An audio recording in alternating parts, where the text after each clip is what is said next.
Hello, my name is Lewis, and in this section we will cover information about academics. By this point, you should have met with an education abroad advisor and your academic advisor to discuss program choices and your academic goals. When searching and selecting courses, it is important to be aware of the term the course is offered, the language of instruction, and the number of credit hours the class is worth. If you are participating in a study abroad or exchange program, you must complete a transient study form, aka TSF, prior to departure, unless otherwise advised by your education abroad advisor. The TSF can be accessed through your education abroad application or in the academic resources section of our website. Within the TSF, there is a thorough description on how to complete the form. Be sure to read through the entire form carefully in order to complete the form properly. You can always contact your education abroad advisor if you need assistance completing the TSF. If you are participating in a faculty-led program, you may or may not have to complete a transient study form. This will depend on whether the course is taught by a UNCW professor or if the course is taught by someone other than a UNCW professor. If you are unsure on whether you have to complete a transient study form or not, you can always contact an education abroad advisor for more assistance. The Office of International Programs will register all UNCW students participating in semester or year-long study abroad or exchange programs in the corresponding placeholder course. They serve to identify you as a student participating on an international program while maintaining your full-time student status at UNCW. Non-UNCW students should check with their home schools regarding registration and placeholder practices. OIP will proceed to register participants during the regular registration period for the term abroad, not during pre-registration. If you registered for any courses at UNCW during the term you plan to be abroad, those courses will be dropped in place of the placeholder course unless you arrange otherwise with OIP.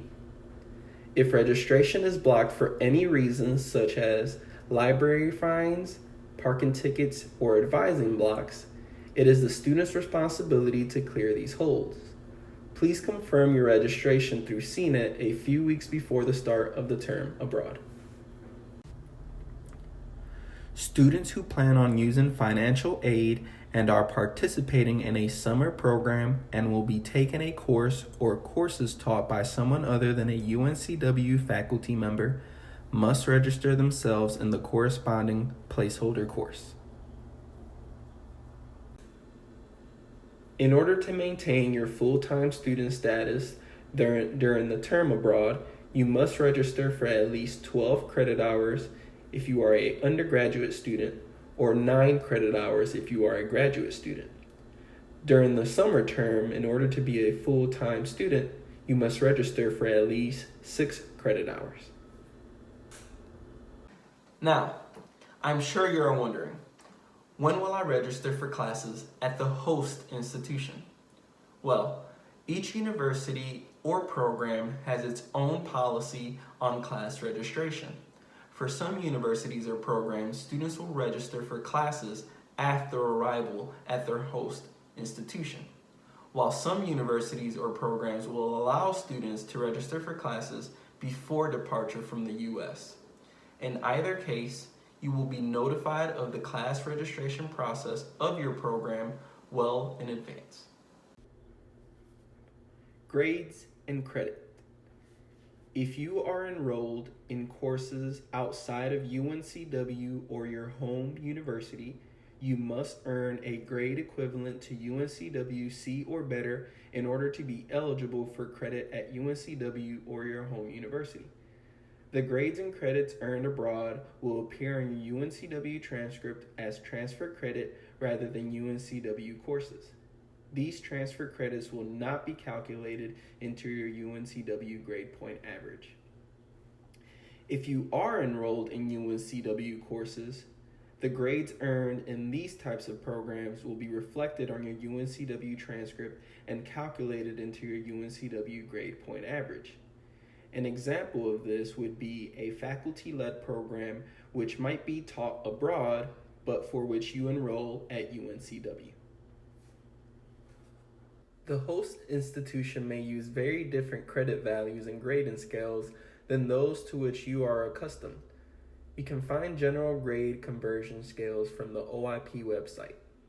If your program is not included on the links list, you may seek credit and grade conversion scales from OIP or your program provider. In addition to being able to enroll in courses that fulfill your academic requirements, you also have the opportunity to satisfy the exploration beyond the classroom requirement needed for graduation by studying abroad. There are several ways that you can satisfy this requirement, and study abroad is one of those ways. In order to satisfy the exploration beyond the classroom requirement by studying abroad, you will need to set up an e-portfolio. There are instructions online on how to do this. Basically, you will create 3 different artifacts. One, you will create an essay or product before you go abroad about what you hope to gain out of the experience. The second artifact you will create while abroad, and the third artifact you will create when you return. You will upload those 3 artifacts into your e-portfolio. The explorations beyond the classroom requirement only applies to undergraduate students. If you have any questions about this requirement, please direct your questions to the Director of the University Studies.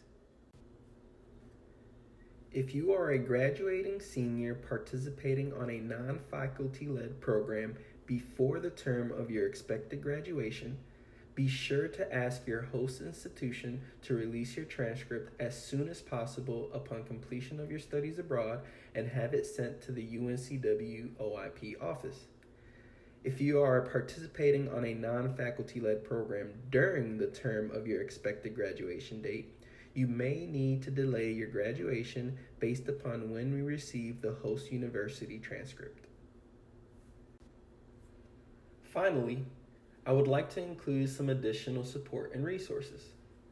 UNCW's Randall Library has developed a wonderful webpage specifically for students who are studying abroad. It is full of resources to help you utilize libraries abroad, access Randall Library's resources and support from abroad, and other tools and links to help you have a positive academic experience. Now, you have completed the academic section. Let's transition to cross-cultural adaptation. How will you adapt to your new environment abroad? Some students are able to transition seamlessly, while others will experience some culture shock. If you happen to experience culture shock, do not worry, it is completely normal. Culture shock affects each student differently. Some students may experience culture shock as soon as they arrive in their host country, and it may take other students a week or longer to experience culture shock. If you experience culture shock, the best thing to do is to surround yourself around people, be social, and experience the location abroad. It is helpful to reevaluate the reasons you decided to go abroad, such as visiting a place you wanted to see, a sporting event that you wanted to experience, or a food you wanted to try. Whatever it is that you wanted to achieve, make a list of these things, and when you experience culture shock, look at your list and try to accomplish one thing off that list.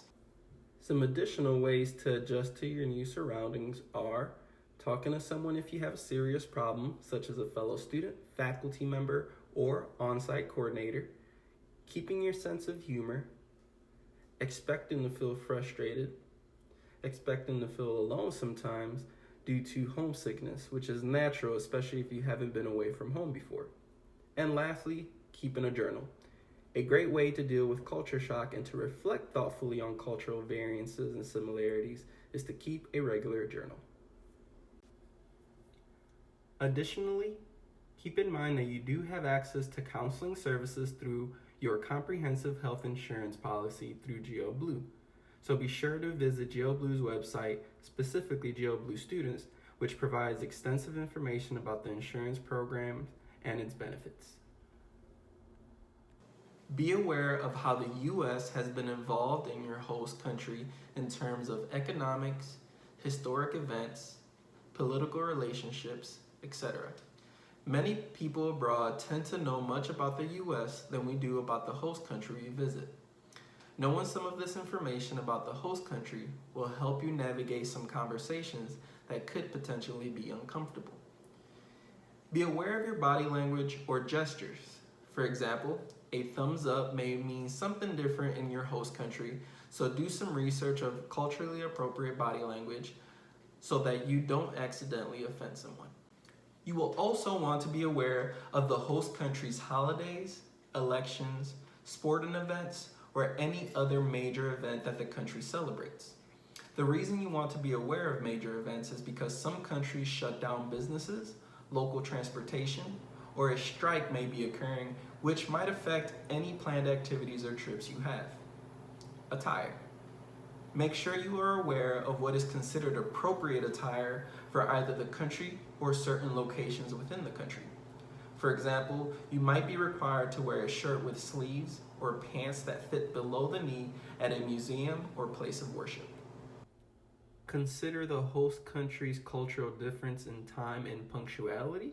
For some countries, they emphasize promptness and punctuality. For example, in Germany, the trains are known to run on time, and so do the people. Whereas Jamaica, people in public transportation are more likely to be running late.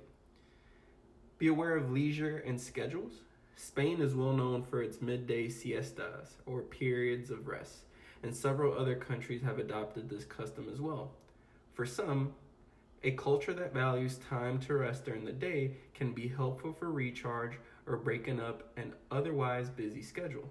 For others, it can be inconvenient to find that their preferred business or services are closed during those periods. And also be aware of personal space. In some countries, it is the norm to be very close to you when communicating, while commuting, or greeting. The so-called personal bubble may not exist. Be aware of the values of the host country. For example, some countries might value community and a roof over their head over money and prestige. Many of our American values are not practiced in other cultures. Being aware of their values will help you understand their culture a little bit more. Be aware of how your identity may be viewed abroad. For some of you, this may be the first time you are in a racial minority or a racial majority. You will want to be aware of how your gender, sexual orientation, religion, etc. may be perceived while abroad. If you do experience culture shock or any other challenges, please know that our office staff is on call all the time. Also, Campus Police has a phone tree of all of our office staff so that we can be reached 24 hours a day. And you also have resources of the Office of the Dean of Students. When you study abroad, you will continue to be a UNCW student, so we are here to support you. It is also helpful if you research the country you will be traveling to and learn about the culture before you go. Learn about the country's president or prime minister, their currency, their sports heroes, their historic events, etc. I also encourage you to learn about the basics of the language of the countries you will be visiting. It can be as simple as learning how to say hello, thank you, please, how much, where is the train station. Basic phrases will help you go a long way. You will also find that the locals are willing to help you when they see that you are making the effort to speak their native tongue. Some other things to consider are photography. We live in a time where we want to post photos to Facebook or Instagram, but you need to be careful of what you take photos of. Be aware of locations or monuments that prohibit photography. There will usually be a sign or an image stating that the photography is prohibited. You can also ask someone if you are unsure. Be sure to also ask permission if you want to take a photo of children or a person. Some people may not want their children or themselves being photographed. I also want to bring to your attention the ugly American stereotype. The ugly American stereotype paints us as insensitive, loud, and unfashionable, even if most of us aren't. So how do we avoid the ugly American stereotype? As we've been discussing in this section, the more research you do before you arrive at your host institution, the better prepared you're going to be. Remember, that all countries have their own customs. We want students to be aware of cultural norms upon arrival. However, if you happen to forget how that country greets, it's not going to be the end of the world. Locals of your host country truly appreciate your effort. Simply learn from that mistake, brush it off, and carry on. It is all part of the experience. Now you have completed the cultural adaptation section.